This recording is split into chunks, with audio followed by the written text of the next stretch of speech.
प्यारे बच्चे, नमस्कार।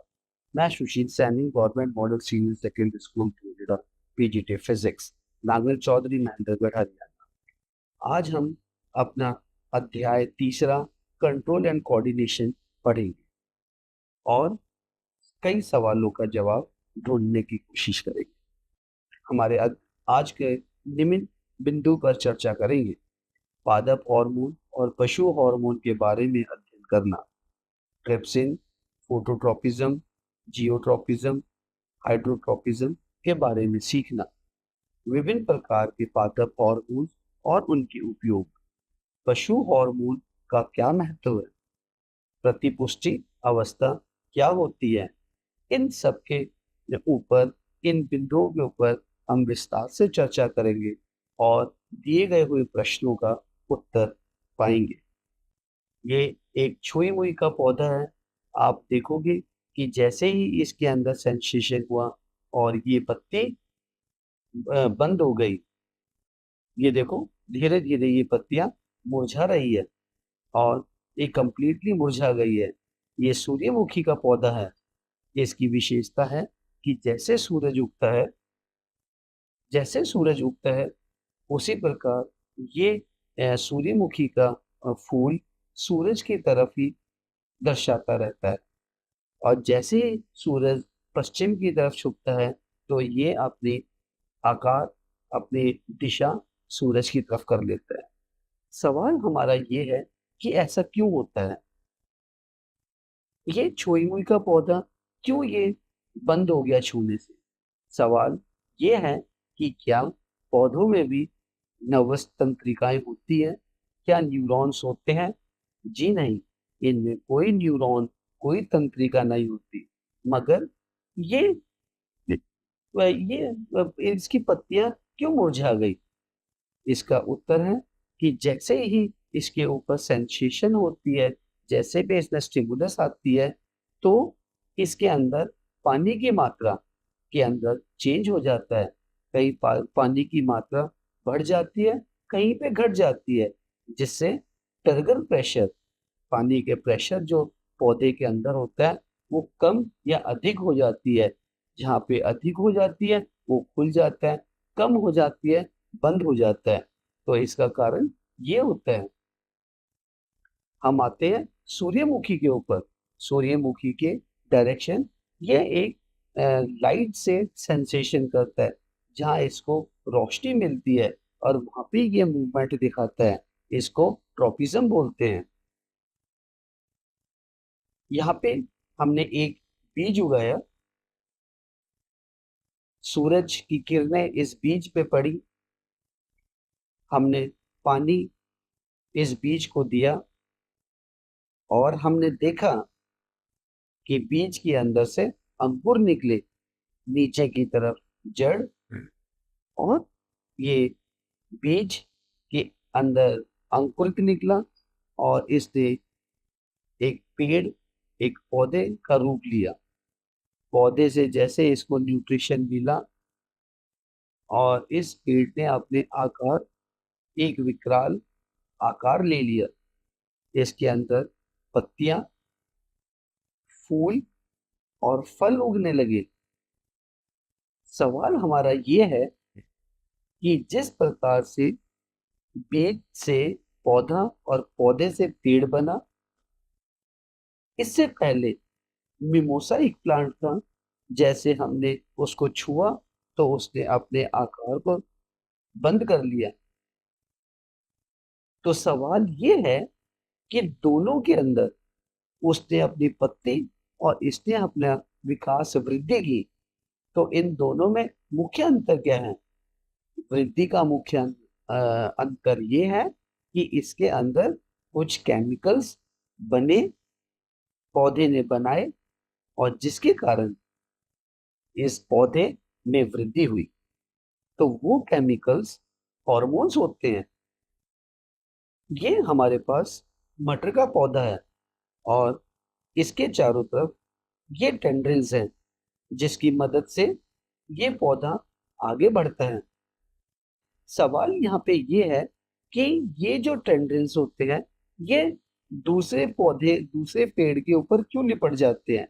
इसका जवाब ये है कि जैसे ही इसको एक ऑब्स्ट्रक्ट एक सेंसेशन मिलता है, तो वहां पे इसकी ग्रोथ कम हो जाती है, और जो ऑब्जेक्ट के विपरीत दिशा के अंदर होते हैं, उसके अंदर हॉर्मोन्स का ग्रोथ ज्यादा होता रहता है, और जिसके कारण ये उस सहायक पेड़ के चारों तरफ लिपट के और आगे बढ़ता है।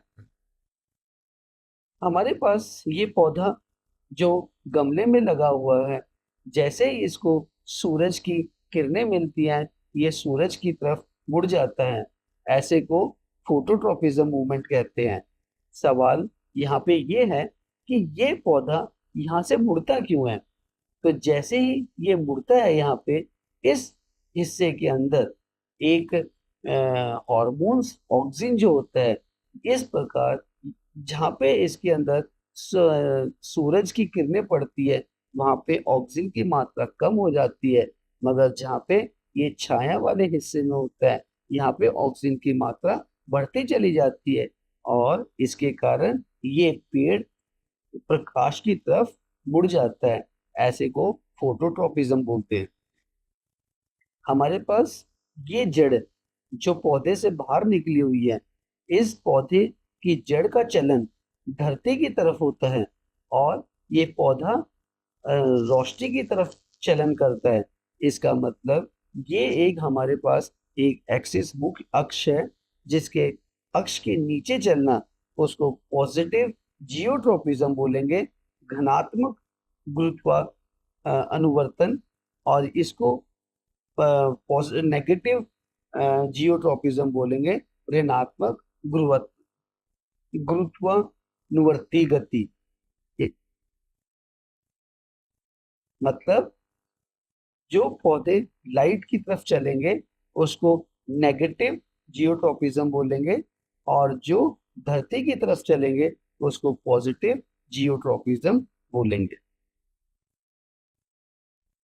इसी प्रकार ये पौधा जिसकी जड़ें पानी की तरफ चलन कर रही है, दैट मीन्स ये हाइड्रोट्रोपिज्म बोलते हैं।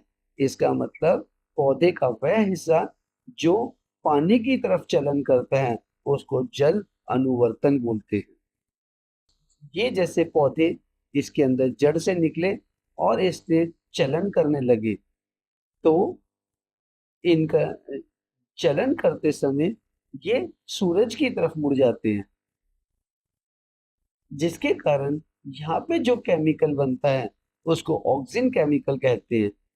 जहाँ पे सूरज की तरफ जो हिस्सा होता है, वहां पे ऑक्सिन कम बनता है, और जहाँ पे सूरज के विपरीत दिशा में होता है, जो छायादार हिस्से में होता है, वहां पे ऑक्सिन ज्यादा बढ़ जाता है, और जिसके कारण वो झुक जाते हैं। ये हमारे पास एक समुद्र का दृश्य, उस पे एक नारियल का तना। इसका मतलब एक हार्मोन, प्लांट हार्मोन, पादप हार्मोन, जिसको बोलते हैं जेबरलिन। ये जेबरलिन जो रसायन है, जो पेड़ों के अंदर बनता है, इसका मुख्य कार्य है कि तने के अंदर वृद्धि करना, लंबाई के साथ और मोटाई के साथ। यहाँ पे हमारे पास एक सुंदर एप्पल जो कश्मीर से लाया गया है, एकदम लाल, और यहाँ पे कुछ बीज पड़े हुए हैं। तो इसका मतलब ये जो एप्पल है, इतना सुंदर रसीला होता है। इसके अंदर कोशिकाएं तीव्र गति से विभाजन करती हैं, और जिसके कारण इसके अंदर फ्रूट, एक प्लप इकट्ठा हो जाता है, और ये फल का रूप ले लेता है। इसी प्रकार ये बीज होते हैं, बीज के अंदर एक अंकुरित फैलने की शक्ति होती है, और इसके अंदर कोशिकाएं तीव्र गति से विभाजन करती हैं। इसका मतलब कोशिकाओं को तीव्र गति से विभाजन करने में जो हॉर्मोन्स की मदद मिलती है, उसको साइटोकाइनेसिस बोलते हैं।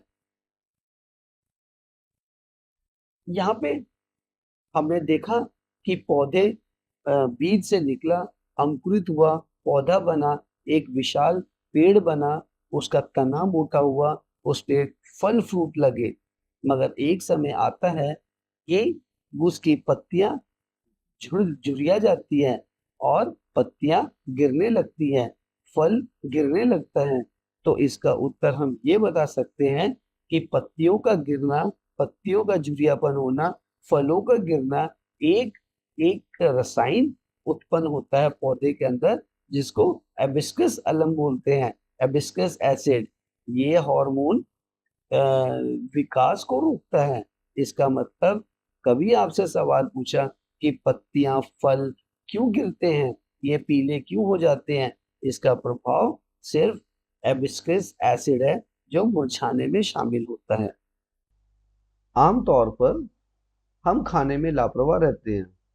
हम खाने के पीछे दुकान से कोई भी पैकेट खरीदते हैं, उस पे इंग्रेडिएंट्स पढ़ते नहीं है। मेरे सामने ये इंग्रेडिएंट एक पैकेट है जो खाने का है। इस पे लिखा हुआ है edible common salt, potassium iodide, anti cracking agent, और energy, protein, carbohydrate, fat, sodium and iodine होता है। आयोडीन एक बहुत इम्पोर्टेंट हमारे शरीर के अंदर न्यूट्रिएंट की जरूरत होती है। इसमें ये एक ग्रंथि के निर्माण के लिए बहुत इम्पोर्टेंट होता है। इसीलिए टीवी में वही कई बार ऐड हमने देखे हैं, और वहाँ पे बोलते हैं कि आपका नमक आयोडाइज नमक होना चाहिए। आयोडीन जो ग्रंथि थायराइड ग्लैंड हमारे गले के अंदर एक बटरफ्लाई तरह के होती हैं, इस ग्लैंड को निर्मित करने में आयोडीन अत्यंत महत्वपूर्ण भूमिका निभाता है। अगर ये आयोडीन की वजह से ये थायराइड ग्लैंड अगर काम करना बंद कर देगा, तो ये एक हार्मोन जिसका नाम थायरोक्सिन हो, उसको बनाना बंद कर देता है, जिसके कारण आपके अंदर कई प्रकार की बीमारी हो जाती है। थायरोक्सिन हार्मोन ये हमारे शरीर के अंदर कार्बोहाइड्रेट, प्रोटीन और फैट्स इसको कंट्रोल करता है, इसके बीच में संतुलन प्रदान करता है। थायरोक्सिन विश्लेषण आयोडीन से बनता है। इसी प्रकार आपने देखा है कि कोई व्यक्ति छोटे रह जाते हैं और कोई व्यक्ति बहुत लंबे हो जाते हैं। इस डिसऑर्डर को ड्राफ्टनेस बोलते हैं। इसके अंदर जो, अगर आप उत्तम क्वालिटी का नमक नहीं खरीदेंगे, तो जो आपके मस्तिष्क के अंदर जो पिट्यूटरी ग्लैंड है, वो अपना काम करना बंद कर देता है, जिसके कारण ग्रोथ हार्मोन कम या ज़्यादा हो जाता है।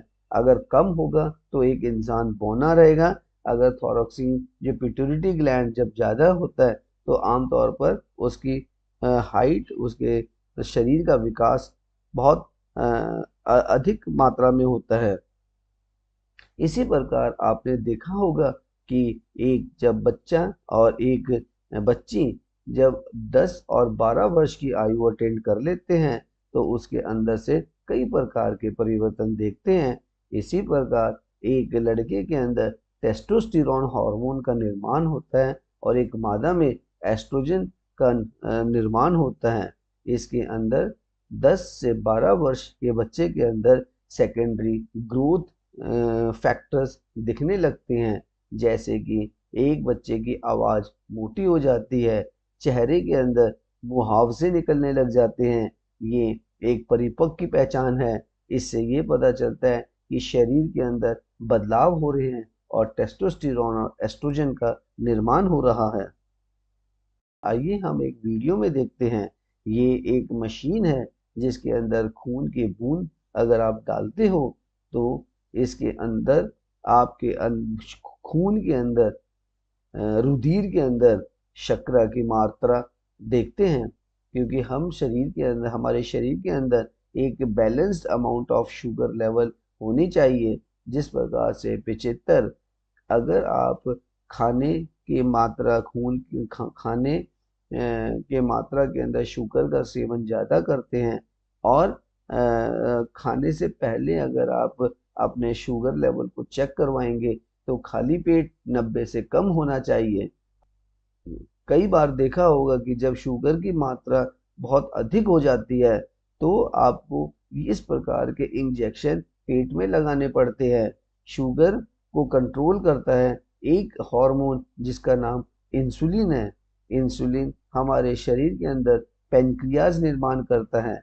जैसे ही जैसे ही आप खाने में शुगर की मात्रा अधिक हो जाती है, या आप कहो कि आपके पैनक्रियाज काम करने बंद हो जाते हैं, तो शुगर का लेवल बहुत हाई हो जाता है, तो आपको आपके जो शरीर के अंदर है इंसुलिन निर्माण नहीं होता, और आपको बाहर से इंसुलिन लेना पड़ता है। ये जो एक चित्र है, इसके ये पैनक्रियाज हमारे शरीर के अंदर है। इसका मुख्य कार्य इंसुलिन बनाना, और इंसुलिन हार्मोन का मुख्य काम है कि आपके रुधिर के अंदर शुगर लेवल को कंट्रोल करना होता है। इसी प्रकार हमने विश्लेषण किया कि पौधों के अंदर दो प्रकार के मूवमेंट होते हैं, एक वृद्धि पर और एक दूसरा ग्रोथ होता है। हमारे शरीर के अंदर कई प्रकार के हार्मोन्स होते हैं जो अलग अलग एक्टिविटीज को कंट्रोल करता है। हमने देखा है कि हमारे शरीर के अंदर नर्व्स एंड नर्वस सिस्टम होता है इंफॉर्मेशन को एक स्थान से दूसरे स्थान पर लेके जाने के लिए। तो मगर इस हार्मोन की क्या जरूरत पड़ती है? हार्मोन एक ऐसा पदार्थ होता है कि जो हमारे रुधिर के अंदर डायरेक्टली कंट्रोल होता है, और बहुत ज़्यादा ऊर्जा जरूरत होती है, जिसके कारण हम तुरंत ही हमारे शरीर को आदेश दे सकते हैं और उसके प्रति कार्य कर सकता है। इसमें testosterone, pancreas, thyroid gland, pituitary gland and hypothalamus, इस प्रकार के कई प्रकार की ग्रंथियां हमारे शरीर के अंदर होती हैं। ग्लैंड क्या होता है? वह शरीर का वह अंग जिसके अंदर हड्डियां नहीं होती, और हॉर्मोन्स केमिकल छोड़ के अपनी सूचना का प्रसारण शरीर में तुरंत प्रभाव से करता है। ये एक एनिमल हॉर्मोन्स के ग्लैंड्स हैं। आइए कुछ सवाल हम पढ़ते हैं। प्रश्न 1, प्रश्न 2, प्रश्न 3। धन्यवाद।